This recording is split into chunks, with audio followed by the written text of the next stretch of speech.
Hey guys, it's Kate, Zencat Vintage, and today we are checking out the St. Vincent de Paul thrift store in Victoria, BC.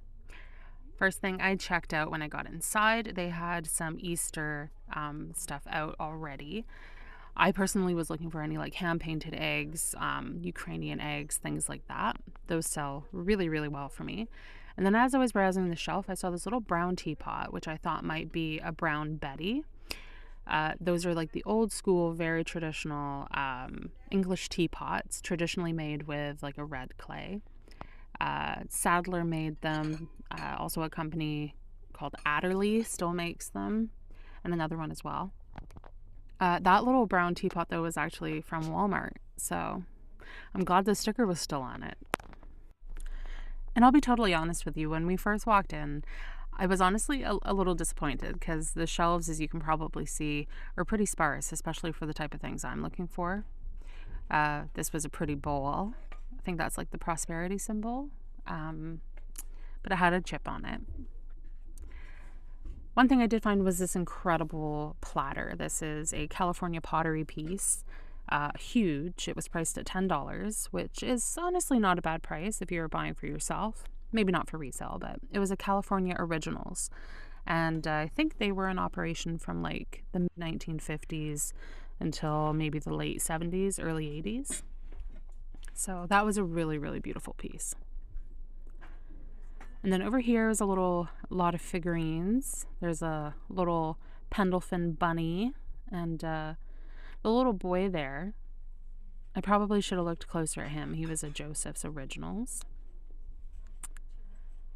There was a cool glass grape cluster, but they had that priced at $5. And these little bookends were sweet. This is the Tuscany collection. They were big in the 1980s, probably 90s as well, making the sort of like giftware and things like that. Those little bookends did have quite a bit of crazing on them, though.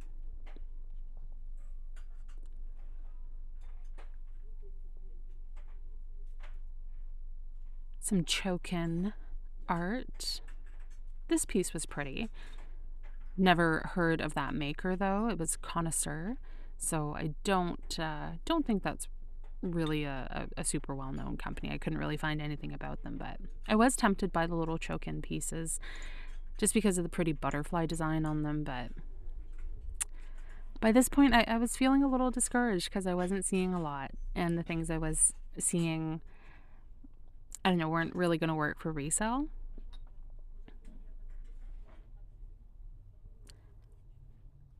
Pretty cream and sugar set. This was for the like a 50th anniversary set. This was a really, really pretty picture, but it was super heavily crazed and like cracked. But if you were looking to maybe use it for like a vase or something like that, it was really pretty. Probably Portuguese or maybe Italian. And that one would have been half price. It was green tag. This piece I was excited to see because it's a Hornsea piece. This is the heirloom pattern. I never find the blue, but as I looked at it, I could see the cracks through it. And there was a huge crack right by the spout. Like literally all the way through, it was still spreading. So, but that would have been a good pickup for $4. Then in the middle of the store here, they have this sort of I guess a catch-all area.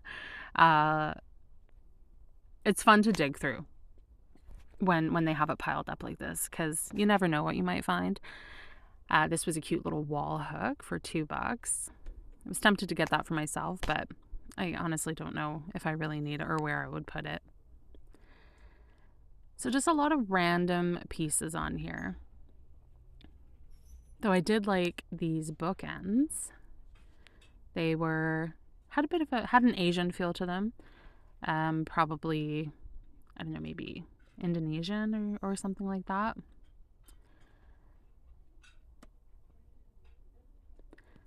And moving over to this section, this guy was super cool. He was $5, I think, and he's an IKEA like rocking horse, but obviously he's like a moose.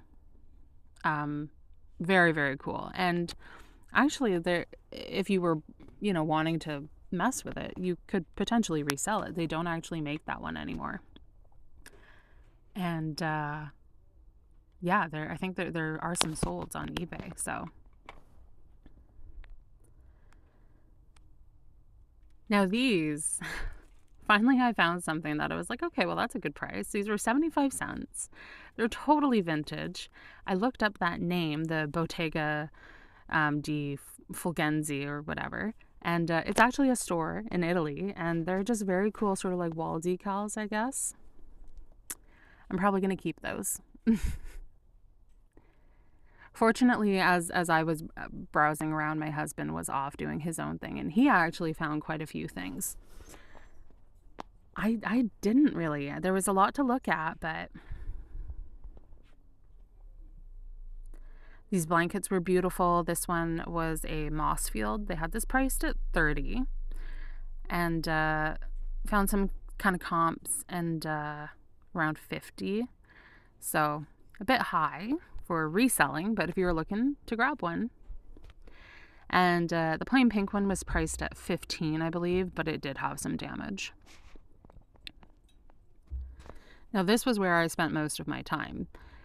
The jewelry. Their jewelry stuff is actually really reasonably priced. Most of the necklaces range from like $2 to $5. They have bracelets on the bracelet bars, and again, like $2 to $5, sort of depending on the piece. They had the case full of brooches and earrings. So I did take a bit of time. I did look at a few pieces, but overall just didn't really find anything that I was super excited about. I did like that wood bead necklace there, and I did like this chunky gold necklace. This was definitely a vintage piece. I did hang on to that for a while, but I do have a couple similar, and I have a ton of jewelry right now that I need to try and get photographed and listed. So I guess I was trying to be a good girl.